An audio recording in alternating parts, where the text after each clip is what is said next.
Olá, meu nome é Ângela Leonati, você está no meu canal Sol no Quintal, seja muito bem-vindo. E hoje nós vamos falar de um livro divertidíssimo chamado Cidade Roma, da escritora Zélia Gattai.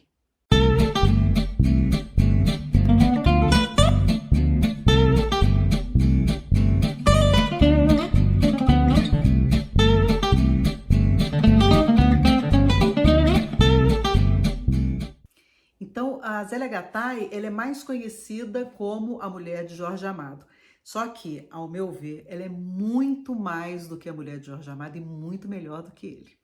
Só que a Zélia não teve essa expressão, digamos assim, literária no Brasil e algumas pessoas nunca leram a Zélia Gattai. Esse livro eu ganhei do Yuri e já faz um tempão. E ele estava aqui na estante, assim, na fila daqueles livros que eu tenho vontade de ler.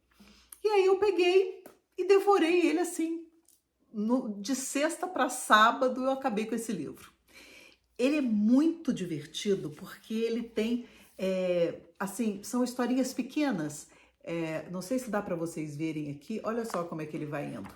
Então, assim, ele tem coisas pequenininhas, são títulos, e ela vai falando, vai narrando. E o que é a cidade de Roma? Em 1890, a família Gattai, que é a família da Zélia, eles, no porto de Roma, eles se juntaram a um grupo de 150 pessoas e vieram para o Brasil formar uma colônia socialista experimental para mudar o mundo. E eles iam começar aonde? No Paraná, meu Deus, né? Que eram umas terras doadas por Dom Pedro II. Então eles vieram com essa ideia de transformar o mundo. E nesse navio, Cidade de Roma, também tinha a família da Col, onde os pais de Zélia se conheceram. Mas só que eles se conheceram, na verdade, apesar de ter embarcado no mesmo navio, eles vieram se conhecer em São Paulo. E aí eles se casaram e Zélia, então, é a filha caçula e ela se tornou essa escritora. E aí ela já estava aqui na casa dos 80 anos quando ela resolveu escrever esse livro, que são narrativas anteriores ao outro livro dela, que é muito legal, que são Anarquistas, graças a Deus, que inclusive virou uma minissérie na TV, que eu não vi, mas porque eu já tinha lido o livro e, assim, me deixei encantar só pela narrativa mesmo da Zélia, acabei não vendo a minissérie. Esses homens, né, que eles vieram muito entusiasmados, muito cheios de vida, com essa proposta de mudar o mundo, eles trouxeram com eles as mulheres muito resignadas, cheias de dúvida, não sabiam se ia dar certo. Elas foram, né? Tinha que ir, os maridos iam e elas foram atrás. E aí a Zélia vai falando, né, dessas histórias, né, da família, desses imigrantes que eles deixam a terra natal. E o imigrante tem uma situação muito interessante, né, às vezes muito triste, porque o imigrante ele deixa a sua terra e dificilmente ele volta. Dessa época, então, eles não tinham condições de voltar para visitar. Então, quando eles deixavam a terra natal, eles deixavam de uma vez, eles traziam consigo as memórias e traziam também já uma saudade de tudo aquilo que eles estavam deixando, dos amigos, dos familiares, mas também com o coração cheio de esperança. Porque quem migra, migra em função de uma vida melhor, em função de um sonho. Mas nem sempre é uma viagem feliz, né? A gente está numa onda de imigração por causa dessa quantidade de guerra, etc. E um estrangeiro é sempre um estrangeiro, né? É uma pessoa que não se encontra, traz a sua cultura, tenta um processo de aculturação, mas ainda guarda consigo as suas tradições, e aí tenta manter essas tradições em função de uma vida de mais qualidade psicológica, para amenizar a saudade, para se reconhecer, na verdade. É muito triste, né? Quando você vê as pessoas deixando suas pátrias, e às vezes elas saem mesmo como aventureiras e outras vezes são forçadas a deixar. No caso aqui, eles tinham muita esperança, né? E aí formaram uma outra família. Agora você imagina que os avós de Zélia os pais de Zélia, os da Col, né, que eram católicos do Vêneto, e se encontrar com os anarquistas da Toscana. Imagina que encontro não foi esse, né? E que pessoas saíram desse relacionamento, digamos assim, esse novo arranjo familiar. E é muito interessante, a família do meu pai tem a minha avó paterna, ela é imigrante, ela era italiana e é, ela se naturalizou brasileira, acho que foi a única. Os outros irmãos todos continuaram com a cidadania italiana. E minha avó, ela tinha essa coisa do italiano mesmo, né? Que eu via muitas vezes aqui na narrativa da Zélia. A minha avó falava assim, mangiare che te fa bene, mangiare che te fa bene. Era o dia inteiro atrás da gente falando isso. E a minha avó, ela tinha uma cozinha, era muito moderna na época. Tinha fogão elétrico, coisa que não tinha. Minha avó era assim, o único telefone de vários quarteirões era na casa dela, era uma família abastada. Só que ela gostava de uma cozinha apertadinha, escurinha, com fogão a lenha, onde ela passava o dia cozinhando com minha tia Maria, essa uma italiana que ria estranho e rezava pra gente, pra Santa Cabeça. Ela dizia, eu vou rezar pra Santa Cabeça. Eu morria de medo. Quer dizer, hoje em dia eu fico pensando assim nos meus medos de infância, eu ainda tenho medo da tal da Santa Cabeça. Porque, gente, olha que coisa horrorosa, eu vou rezar pra Santa Cabeça? Que é Santa Cabeça, meu Deus? Né? E a tia Maria, ela tinha aquela risada assim, sabe, que era de bruxa. A gente morria de medo dela, tadinha da tia Maria. Ela era muito boazinha. Era uma tia que ficou solteira e foi morar com a minha avó para ajudar a cuidar dos 5 filhos, que tinha muito isso, né? E também porque são imigrantes, eles se juntam muito, se unem muito. E aqui na minha cidade tem uma família que eles vieram imigrantes. O pai veio, 7 anos depois a mãe veio e aí 7 anos depois ele faleceu. Então foi muito pouco tempo o período que os filhos tiveram com ele. E ele rodava aqui na cidade, falava alô, ô Jornaldo, alô. Então ficou o alô, né? O nome dele era Giuseppe e ele era conhecido como Alô. E foi um acidente de ônibus onde vários cadetes morreram tal, e daí ele faleceu também nesse acidente, apesar de saber nadar bem, ele não conseguiu se salvar.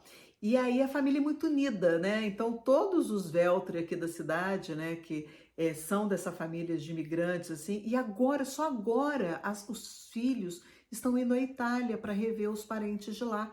Quer dizer, já tem quantos anos isso, né, que eles vieram para cá? Na década de 50, né? E agora que eles estão revendo os parentes e vendo o pessoal, agora que eles estão indo visitar.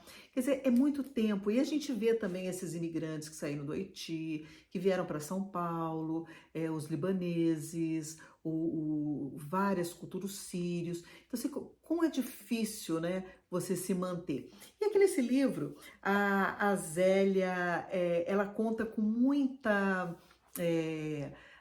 assim, parece que a gente está sentado na sala conversando e ela é uma boa contadora de histórias. A Zélia é uma pessoa leve, ela é engraçada, ela emociona com os primos, com os tios, com as rotinas da família, com os causos, casamentos, como eles se arranjam, como eles... Então, esse Città di Roma, na verdade, é o barco em que eles... embarcaram, né, o navio onde eles embarcaram no porto de Gênova para vir para o Brasil numa viagem super longa, cheios de esperança e cheios de vida, né, com aquela esperança de realmente refazer um Brasil, fundar a colônia de Santa Cecília, que é essa colônia experimental, socialista para mudar o mundo. Eu achei ótimo, né, que vai ser logo no Paraná. Mas, e aí ela vai narrando isso, né? Como as culturas, os pensamentos, é porque a Itália é um país de muitas culturas diferentes, né? A gente pensa a cultura italiana, a Itália é muito vasta, né? Muito rica, apesar de ser pequenininha, porque o norte da Itália é muito diferente do sul da Itália. E o sul da Itália, por incrível que pareça, né? Onde a parte mais pobre, onde se come muito bem, que se come melhor. Apesar daquele pedacinho, aquela botinha, né? A Itália é uma botinha. A Itália é um país muito plural. A Itália é culinária, é cultura, é diversidade. E tira a mão do italiano, ele não consegue mais falar. E às vezes ele é muito parecido com o brasileiro, sabe? Quem conhece a Itália sabe disso. A gente sente assim uma proximidade, a gente percebe ali as nossas raízes. E saber, né, que a gente tem um pezinho lá, porque aqui ninguém é puro, né? Todo mundo aqui é de uma certa forma miscigenado aí com o imigrante, com o índio, com o africano, com o francês, com o inglês, enfim, nós somos muito miscigenados, né? O Brasil, inclusive, ele produz um dos passaportes mais cobiçados nesse mercado negro de tráfico de passaporte. Por quê? Porque olhinho puxado é brasileiro, negro é brasileiro, o loiro de olho azul é brasileiro, o loiro de olho verde é brasileiro, o cara chapado é brasileiro, o carinha de traquina é brasileiro. Enquanto você olha assim, ah não, isso aqui é coreano, esse aqui é um japonês, esse aqui é um chinês, está tudo muito definido. O Brasil é muito plural, existe um sincretismo cultural, esse todo indiferenciado, em que a gente não consegue perceber de onde vem um e o que a gente aculturou. Então, nesse cenário multifacetado, multicultural, nós temos que ouvir essas histórias dos imigrantes para a gente poder entender um pouquinho as nossas raízes, de onde é que nós viemos, o que nos constitui. E a gente percebe que a nossa historicidade, ela está muito atrelada a a historicidade brasileira está muito atrelada a esses imigrantes que vieram trazer os seus saberes, as suas crenças, as suas tradições e incorporar a nossa vida e enriquecer a nossa vivência, né? Eu me sinto muito privilegiada por ser filha, neta, bisneta de imigrante e de famílias amorosas e uma família cativante. Então, do lado da minha mãe tem muita gente que é nordestina, é, basicamente todos. A minha mãe é baiana, então do lado do meu pai é muito italiano, tem muito árabe do lado do meu pai, tem libanês, tem sírio. Então, a gente vai misturando aquilo tudo, né? Mas é só a gente que oferece muita comida. Então, como é difícil também a gente se policiar em uma dieta onde nós crescemos ouvindo pessoas que passaram fome querendo que a gente coma, porque é uma das coisas que muito apavorou todo mundo ali, é o passar fome. Então é aquela coisa que a minha avó passava o dia todo falando pra gente, mangiare che te fa bene, então era aqueles bolinhos de chuva, chovia bolinho de chuva, era aquele macarrão que ela fazia e esticava naquele cabo assim um cabo de vassoura assim que tinha, ela saía esticando e elas faziam um capelete, sentava todo mundo à mesa, todo mundo ali fazendo aqueles chapeuzinhos do capelete e falando, que a gente quase não entendia, mas a memória que eu tenho é isso, né? É todo mundo em torno da mesa, todo mundo fazendo muita festa, então é aquela coisa do Claude Lévi-Strauss, da comida, do alimento e da comensalidade, né? Então, o alimento é isso que a gente tem para se nutrir. A comida é quando a gente dá um significado, cria uma memória afetiva e mexe naquele alimento e transforma. Então, assim, o feijão ele vira feijoada, ele vira o caldinho, o feijão amigo, ele vira o tutu, ele vira. Então, assim, isso é o alimento, a comida, né? Quando ela tem um significado, ela tem a sua forma modificada e várias formas de se fazer. E a comensalidade é tudo que se faz em torno da mesa.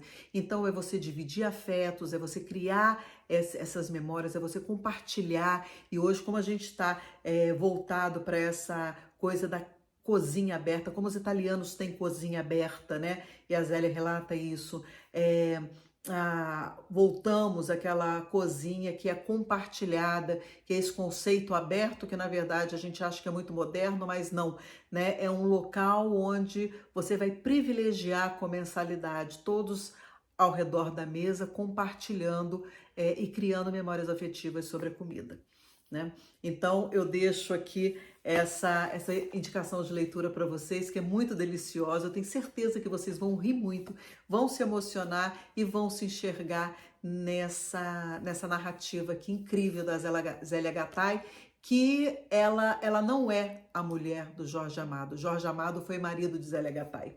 Essa mulher aqui, ela é muito fantástica. Eu espero que, se você nunca leu Zélia Gattai, que você dê uma chance. Leia também o livro que vem posteriormente a esse aqui, que é o Anarquistas, Graças a Deus, que ela vai contar a família Gattai, e aqui ela conta a chegada dessa família e como eles se juntaram e se esparramaram durante essa viagem em São Paulo e com esses sonhos a dividir. Então, por hoje é só, gente. Muito obrigada por ter ficado comigo até o final. E me conta aqui nos comentários qual é a sua ancestralidade, de que lugar você descende, quem são seus descendentes. Um beijo, até a próxima, tchau.